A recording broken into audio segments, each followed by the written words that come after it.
Okay.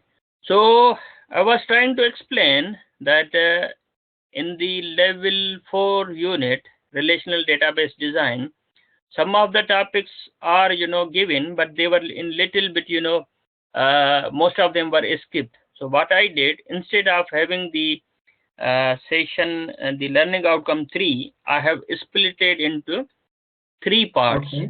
Yeah, so that you should have a more understanding, more information, and whichever will be related with the your assignment, it will be useful. Yeah. Okay. So I start with the part 1 now. Basically, it's a database. When you want to design the relational database, you should have requirements very much clear. Yeah. So Yeah. here, like for the requirements, you should determine the purpose of your system, the tables that you need, the fields that you need, identify the unique fields, and some relationships between those tables. So if you will not work out on the requirements, then obviously you will not be able to design the database. Then for designing a database, you should be able to understand the entity relationship diagrams. That's a graphical representation of the information that you need to create or design a system. Normally, you use the ERD by using some symbols and making some relationships between them. So in detail, you can always read and see different examples of different domains. So at the moment, in summary, that entity relationship diagrams explains you while you want to design the database.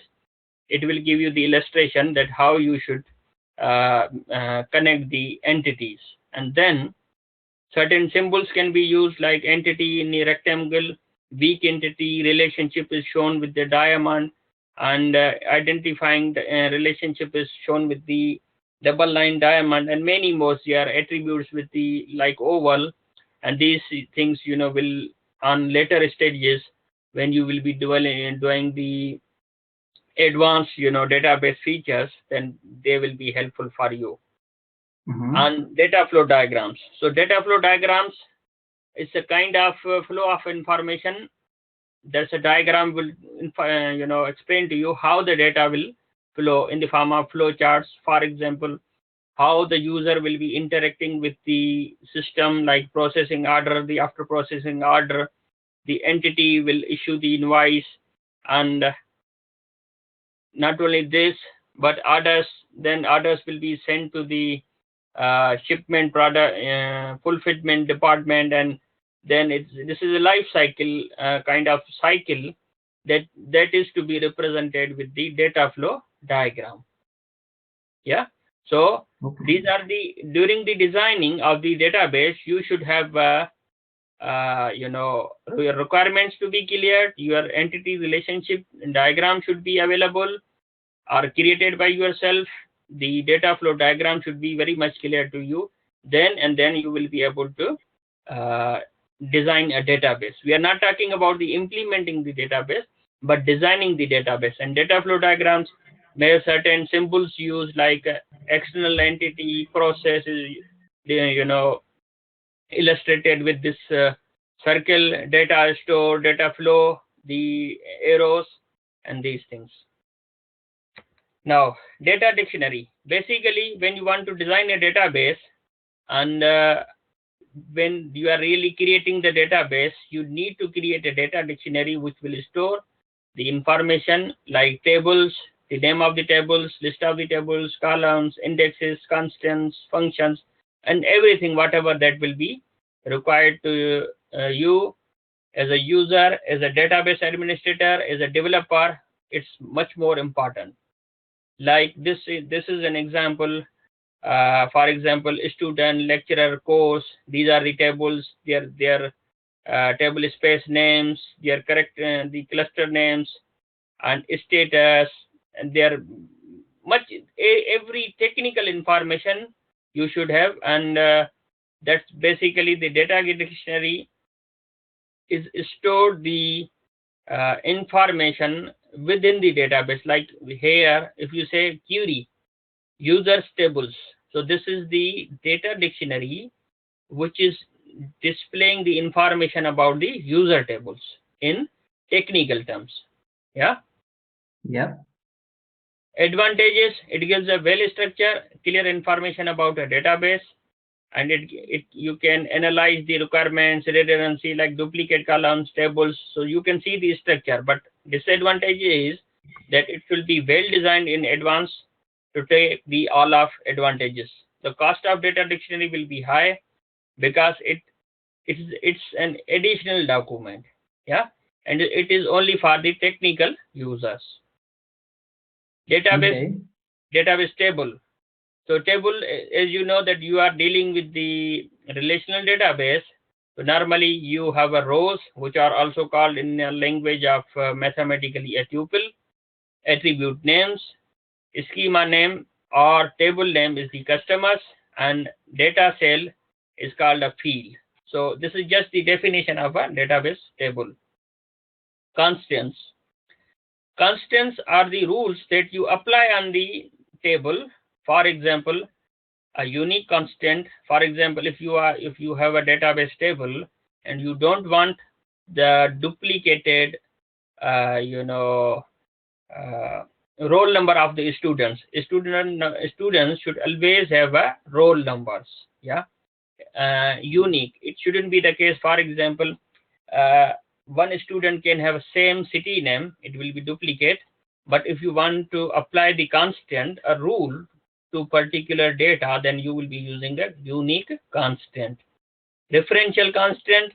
For example, in previous lecture we discussed the role of primary key and secondary key. We also discussed the normalization of the databases, first form, second form, normal, and third form. In that forms, we had deliberately splitted the tables into more tables, so that there shouldn't be any duplication involved, and obviously creating the relationships between the tables. Basically, you create using the foreign key and the primary key. Yeah. So at the moment, you just simple remember that referential key constraint will restrict you to utilize the primary key and the foreign key if you are dealing with more than one table, like giving a relationship between two tables. Yeah. Check constants. Check constants are basically the validation of the data. For example, if you want to put some data into a particular field, then check constants would be applied whether the data has been entered correctly or not. So these are the once you will really do the examples with the SQL, then they will further be elaborated. At the moment, we are just discussing that, okay, being a database developer, you should be aware of the the importance of the constants. What are the simple constants? What are the important complex constants in this way? So here is a list. Not null. For example, if you want to say that the column shouldn't be the null at all, it means you cannot leave the column value null. Then you need to define the not null constant, unique constant, primary key constant, foreign key constant, check constant, default constant. So these are about the constants. So the constants give you a rule to define the type of the data, the nature of the data to be inserted into the tables. Yeah. Yep. What is SQL? SQL is structured query language. Basically, you normally communicate with the database using a kind of language, a query language, which is a uniform. Its structure is, for example, select asterisk from customers where class any condition. So you can query database, you can query any number of tables, any number of columns based on conditions of the requirement. For example, if you wanted to update the customers, that you want to say that update the contact name, let's say Alfred Schmidt, city name Hamburg, where the customer name is Alfred Futurist KT. Yeah. So using this query, the customer contact name is being changed. So where class will help you. Have you ever done the SQL before? Not much. I just used Access, but I started on the W3 School's website SQL training. Yeah. So I think I advise you to go through the SQL there. Yeah. Yeah, I've done about, I think, 30% of it by now. Okay, that's fine. Yeah. So this is about the SQL, and again, you will need to design the query that what do you want to do? Do you want to insert? Do you want to delete? Do you want to update? What is your data? How much data do you expect? Where the data is? Are you on from which tables you are taking the data? So basically, this is about the SQL. Now, I want to go ahead to the another part 2 of the session. So any other question you want to ask? Not at this point, I think. Okay, no problem. So I want to go to the part 2. So I am basically following these learning outcomes, but these learning outcomes are partially included into the level 3, while when I taught the database systems into level 5, yeah, they were little bit more organized, and important things were not skipped. Yeah. So what I did, I took the slides from the level 5 and removed the too much advanced concepts and which are relevant with the level 4. So I have included into this part 1, part 2, and part 3. Yeah. Okay. Yeah. The next topic is database documentation. Database documentation again is containing the data dictionary, database administrator guidelines, database architecture documentation, database functional specification. Is that clear? I'm not sure what these relate to or how they fit in. Yeah. Basically, what happens that once you have designed the database, yeah, and after designing, literally, you need to understand the database management system. Then you should be able to design the database, yeah, and then you should be able to,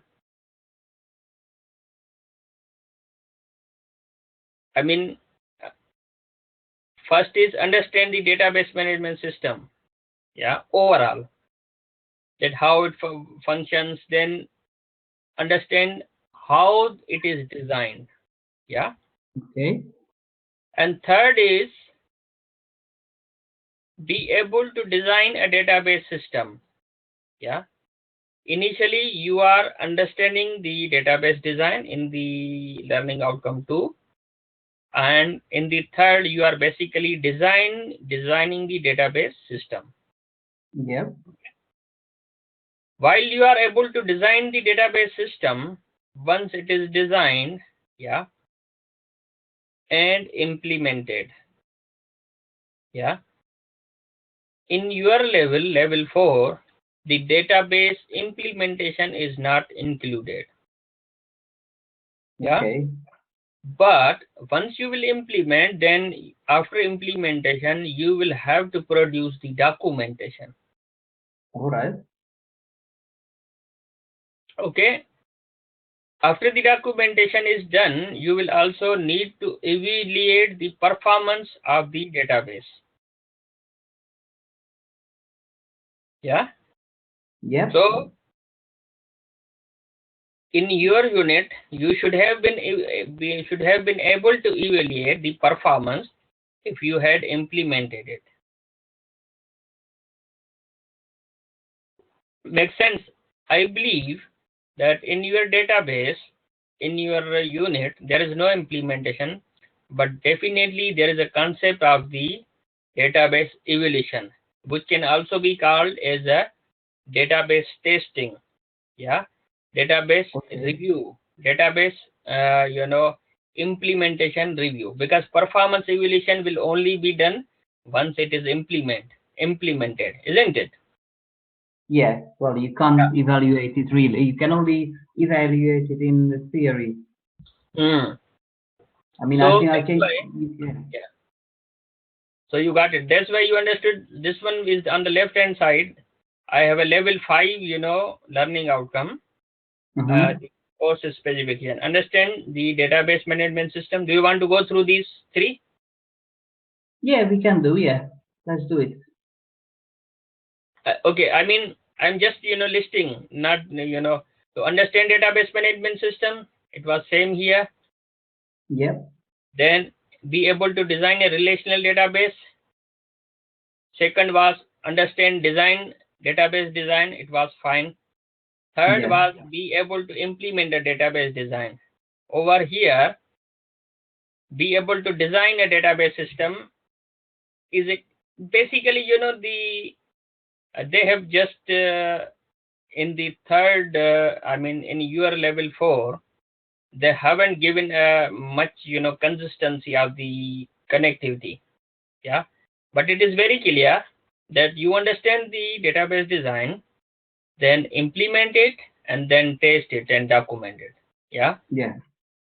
So here they have said that understand database design, and in the third one they have said that you design a database system and document it and test it.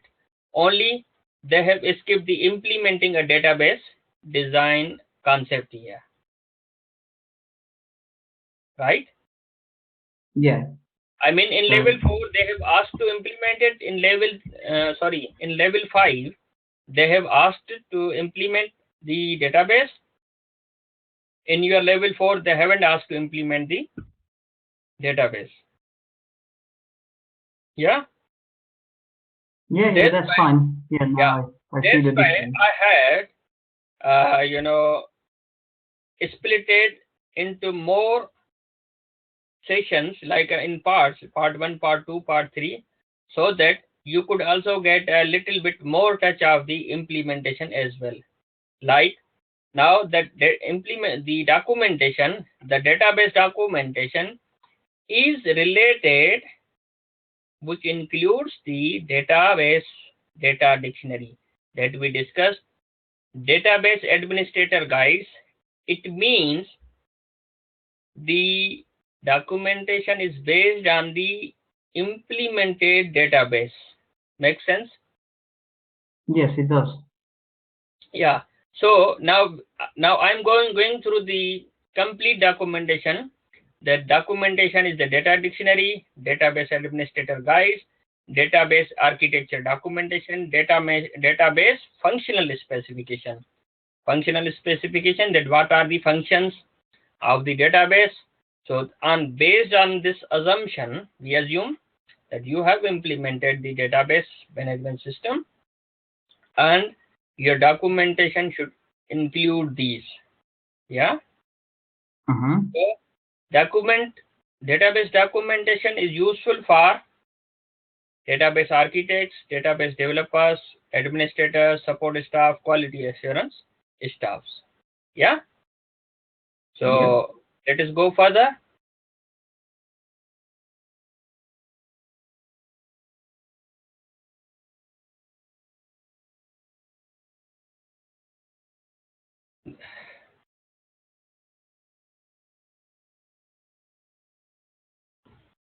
Now, typical elements of the documentation include, for example, the data element, which data element is used, data element name, short description of the data element. Data element means it can be table, it can be schema, it can be technical depth. Yeah. But over here into the definition, simply that the data elements the typical elements are included into the database documentation of a database, like field names, the list of the related elements, their sizes, default integrity constants, references, and versions, and many more. This is highly technical terms, but the in simple words, the database documentation would be containing the information of every element of the documentation. Yeah. That's so far. It's clear. Yeah, but the reason that we don't want to go into the very depths of the documentation, but superficially that we are going to discuss it, and once we will need to go into the detail, then we can do, but we are not going into that much depth. Only the information about the elements used into the database and their information of each element from different perspective. Yeah, that's it. Now, database table information within the documentation should include, so here is a much more more clarity that what the documentation for a table should be, like table name, table owner name, data element column names, key order for all elements, database index information, technical table organization, duplicate rows, data element list, table security classification. So now table is one of the element of the database. Make sense? Yeah. So previously one of the element was table, one of the element was the relationship, one of the element was the association, one of the element was the constraint. So many more things. Each entity element should have been described in detail within the documentation. Yeah. Okay. The reason that why the documentation needed, the documentation was not only helpful for one single purpose, but it was helpful for the quality assurance, support staff, administrators, developers, architects. So obviously that much information is necessary when you wanted to integrate your database, when you wanted to evaluate your database, when you wanted to use your database, when you wanted to migrate your database. From all perspectives, your documentation should include these things, informations. Yeah. So that's about the documentation. So database architecture. Now simple word. Architecture is about the design, development, implementation, and maintenance of the database.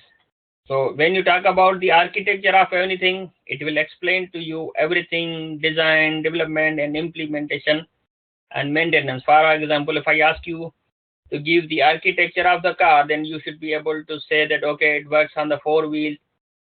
It has been developed in the using a particular engine. It has been implemented in this way. It needs a maintenance of like a fuel. It's a engine oil and many things. So architecture is overall, which is based on the design, development, implementation, and maintenance of these things. Yeah.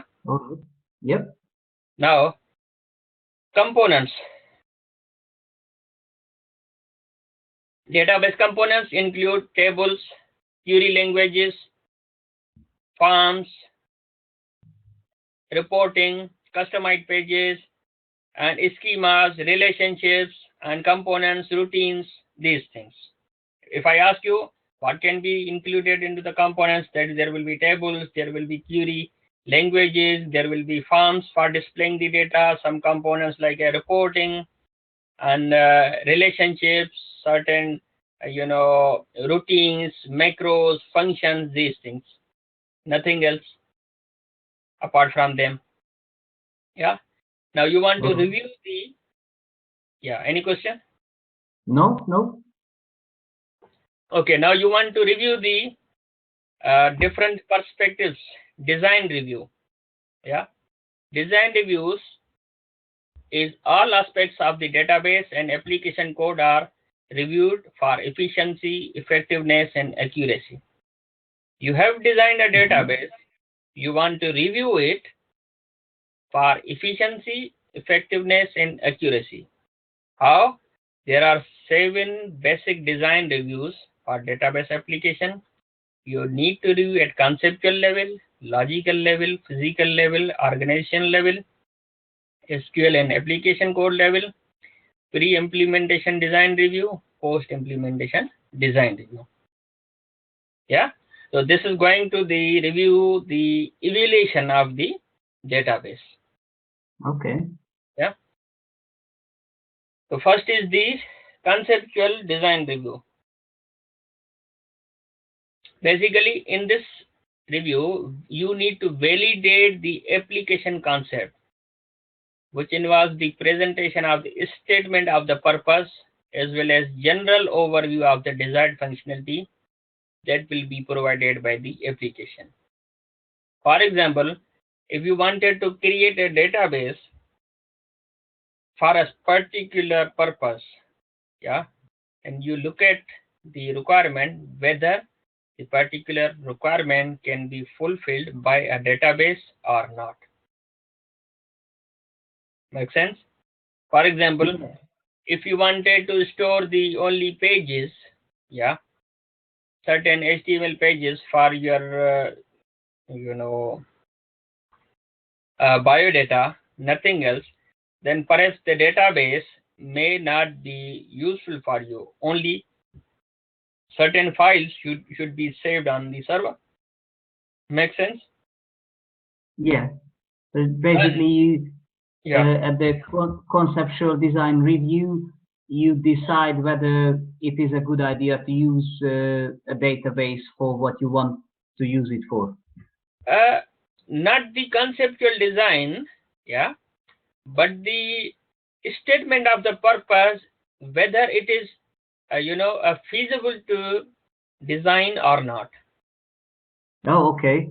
Yeah, its name is conceptual design, yeah, but it is the validity of the purpose to identify whether the purpose of designing, that project is, worthy to work or not.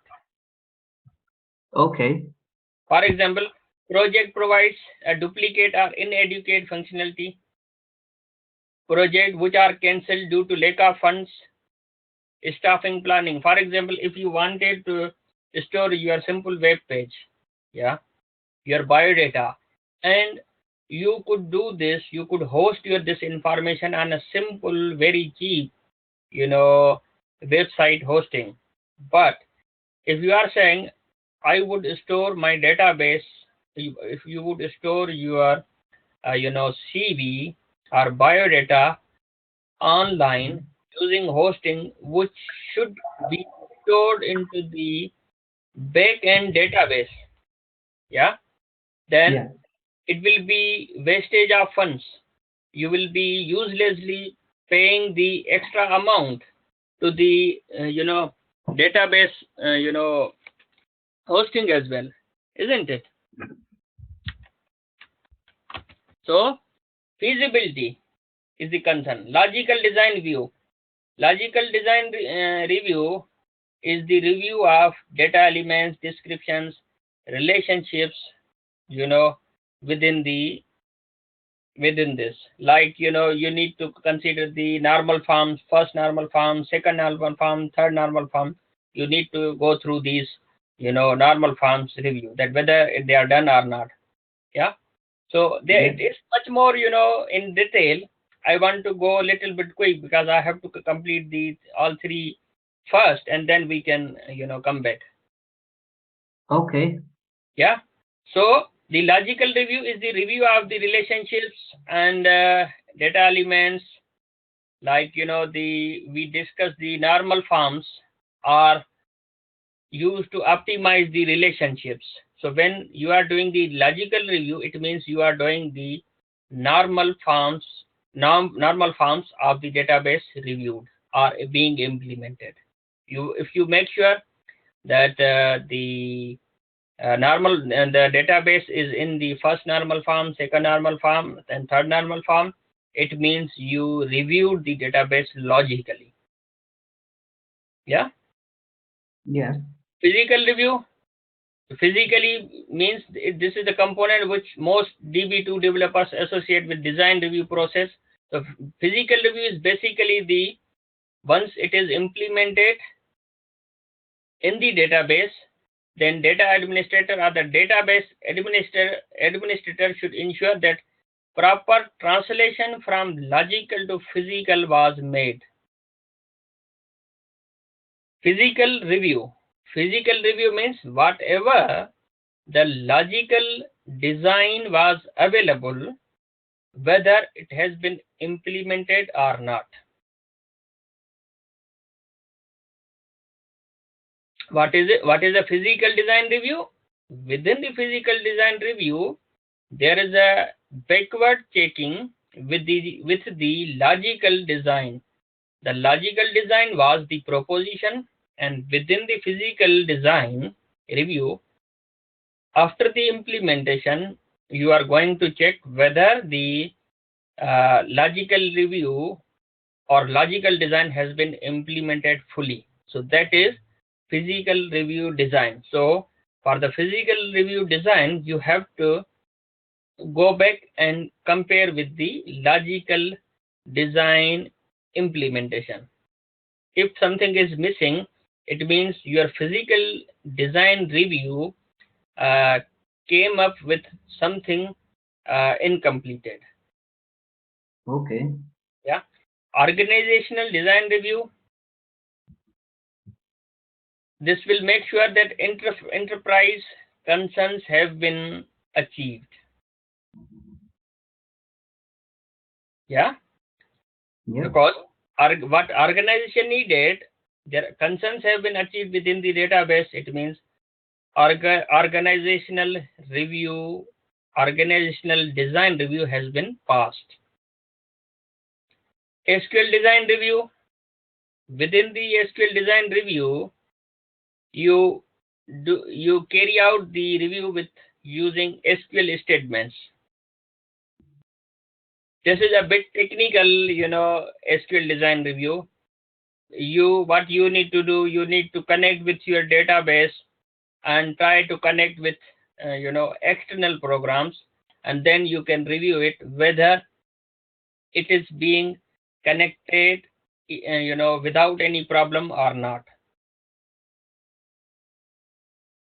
So within the SQL design review, it is related with creating the connectivity of the database with the external entities. So the little more detail is here in the theory. You can repeat it or you can read it later on. Yeah.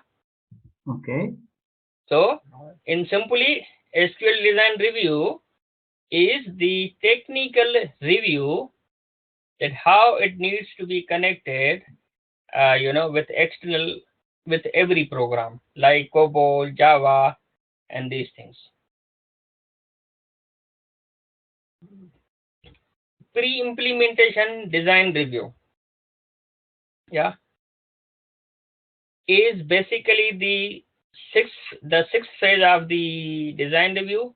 If you are done the previous 5 reviews, yeah, like SQL design review, organizational review, physical design review, logical design review, conceptual design review, it means your pre-implementation design review is done, previous 5 phases.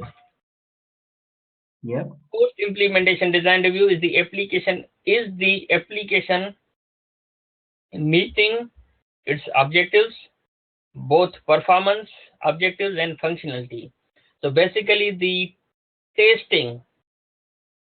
Post-implementation review is called the testing. Pre-implementation review is the review of everything. Is it clear? Yeah, it's all clear. Yeah. So pre-implementation is based on the previous 5 phases.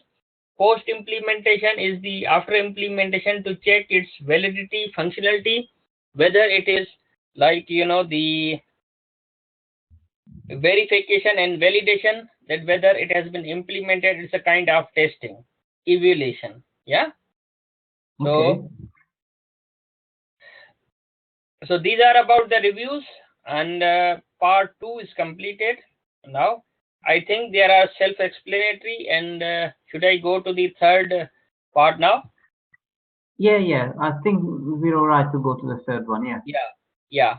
The reason that I will be okay to proceed.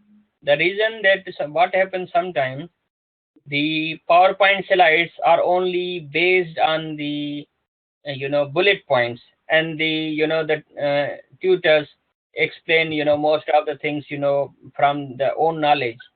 But what I have tried to include as much as theoretical definitions into the slides as well, so that you can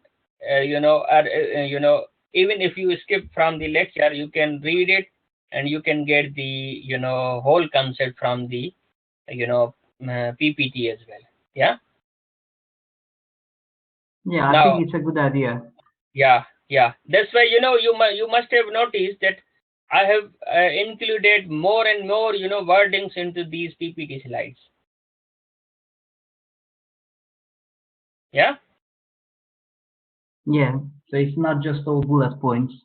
Yeah. These are not the bullet points, but I have made it deliberately because instead of going into the further reference books, it's good to have here.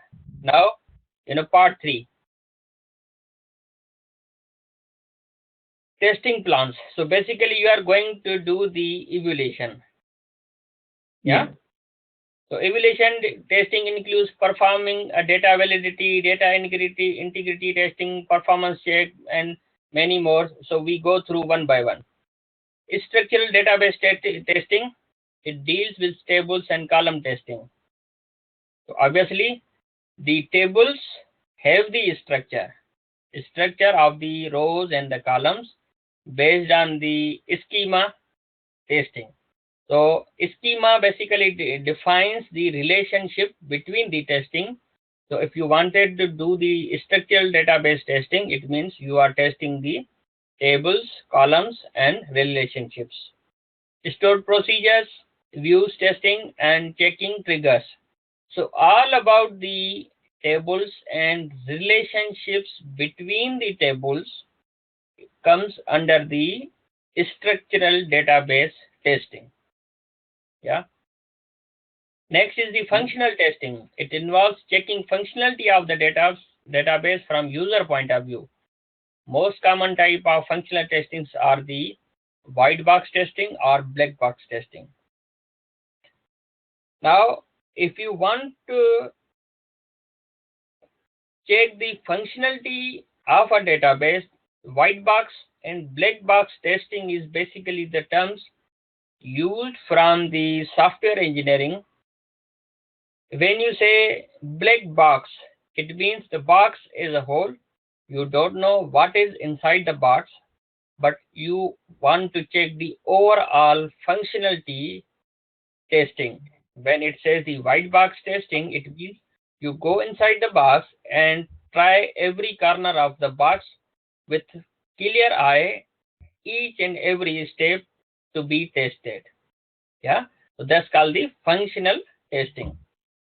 And the functional testing has a white box testing and black box testing. Non-functional testing, basically the non-functional testing is also called the performance testing, load testing, risk testing, stress testing, minimum requirement testing, performance. So you are not going to do any overall functional testing or inside unit testing, but overall. That is called the quality testing, because you do the type of the non-functional testing, it is not done by any method, but after using the system, what do you expect and what performance do you expect, that comes under the non-functional testing. Yeah, based on the certain experiments, you interpret, basically you interpret the result of the system, which is the non-functional result. Yeah, because you say, is it good? Yes, it is good. It is non-functional test. Yeah, when you say it completed 100 transactions, yes, it is a functional. When you say yes, very good, it means you say reliable. That's a non-functional. Now, structural database testing, which involves the database, is expected, explained earlier, tables and these things. So components of the repository, and so structural is basically the first one testing. Yeah, I think this one has been repeated. So it's all about tables, columns, and the procedures testing. Yeah. Schema or mapping testing. It involves validating the objects of the front-end application with database object mapping. So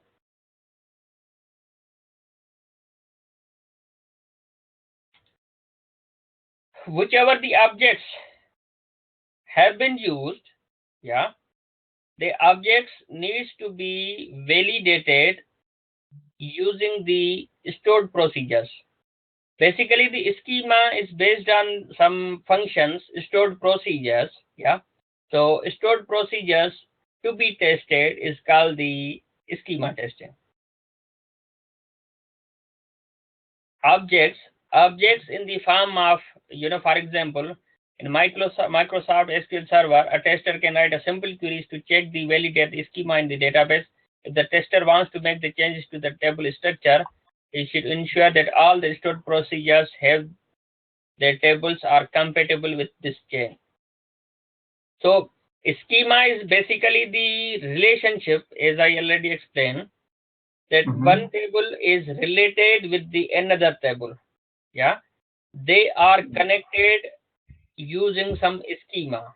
Yeah, if you wanted to update one table and you expected that other table should also be updated accordingly, if this schema worked, yeah, if this schema is fully functional, its stored procedures are okay, it means schema or map testing is passed.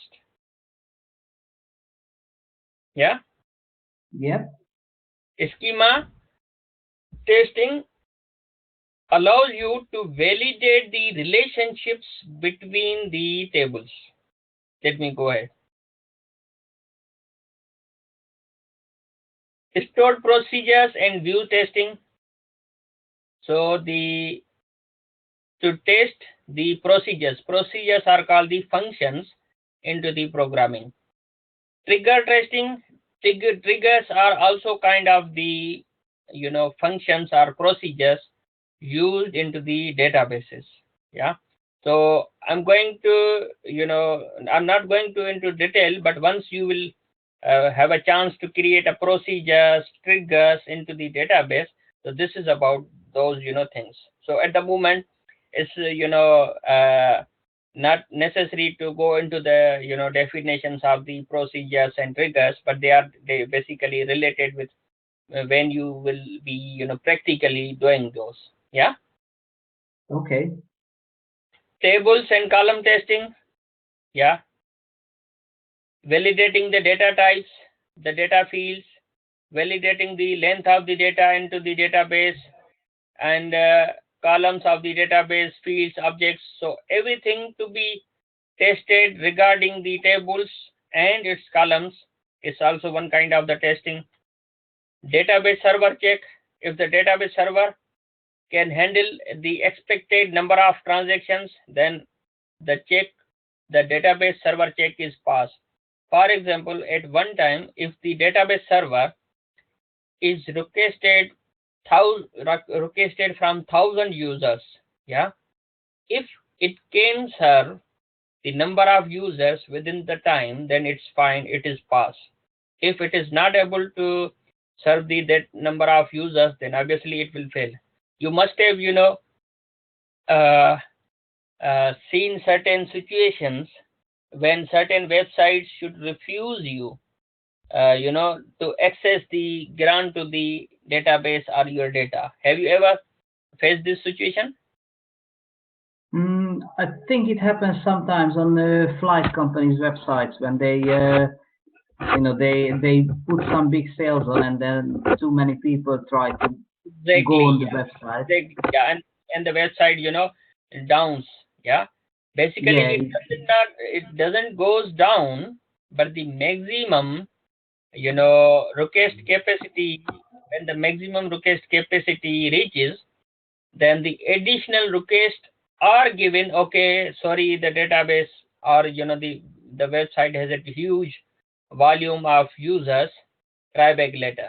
So this is because this also applies to the database server. For example, if you have a very small database, if it is not a commercial one, then it can only allow you to concurrently access your database, you know for a limited number of users. So whatever the number of users are allowed into the database, if it can pass, then its check is okay.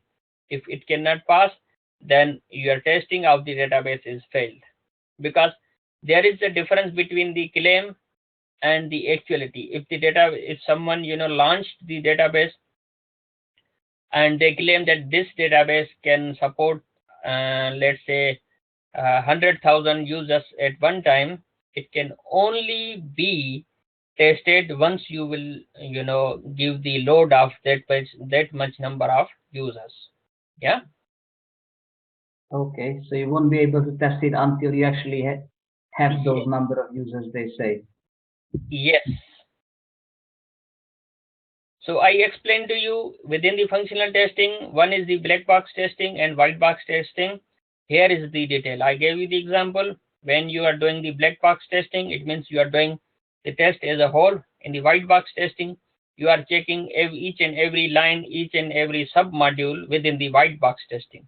Yeah. So non-functional testing includes the load testing, the load that we discussed earlier, not earlier, now, that for example, number of users on a database, number of transactions, that comes under the load testing. Yeah. Then Yeah. stress testing, stress perform like breakpoints. uh, you know have you heard about the breakpoints? No, I haven't. Yeah.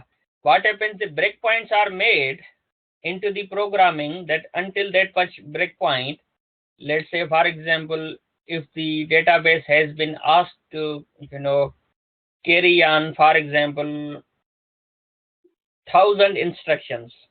Yeah. Yeah. Then obviously the 1,000 instructions are the updating of the 1,000 records at one time can slow down the system, as well as the data can be crashed. Yeah. So within the programming, if the programmatically some breakpoints are given, let's say that if the database is given like 1,000 records to be updated, then the database itself shouldn't execute the 1,000 at one go, but once it reaches to the 100 updates, then it should give a breakpoint. It should have some kind of waiting time, let's say 5 seconds, so that the 100 records should have been stored, and then another 100, another 100, another 100. So in this way, certain stress testing is maintained. Make sense? Yeah, it does. Now components of the database, like they are tables, queries, forms, reports, pages, macros, modules. Extreme data. Extreme data testing is basically the, let me explain the normal data. Normal data testing is normally when you enter, for example, if the database has the capability to store 1,000 records. Yeah. And sometimes you stored 100 records, 200 records, 300 records. That's fine. Okay, these are the normal data values. But when you really wanted to reach a limit of the normal range, it means when you really entered exact 1,000 records, yeah, then you are going to test it, that how it behaves at the extreme data values. You understand? Yeah. So if you Yeah. you try the extreme testing, if let's say that fails, can Yeah. you limit your database so it just Yeah. won't go For above? example, if the Toyota car has been designed to run at the speed of 160 miles per hour, yeah, but you would never try to run it, because you normally try to drive at, let's say, at 70, 80, or 100 miles per hour, yeah. Yeah. But when you want to really test at its last stage, yeah, at 160 miles per hour, and then it would be called as extreme data, and then you would say that whether it works on that much range or not. Yeah. Mm-hmm. So simple term, extreme value reaching to the limit of the normal range. Error handling is implemented within the database at the time of transactions processing. The main purpose of error handling is to avoid the unexpected conditions. For example, the errors can be occurred at any point. Yeah. So some advanced error handling should be there. Yep.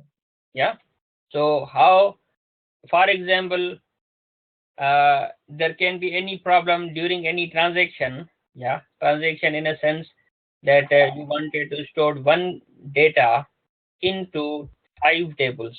Yeah, and the Yeah. database stored, for example, 3 records into the 3 tables, and 2 of them were not stored. Yeah, so the database should have a capability to handle the errors. The handling of the error should be to notify the user that your records could not be updated, and if 3 of them were updated, but they should be rolled back. Yeah. Yeah. So this was about the all of three subparts. Let me close the recording. Yeah.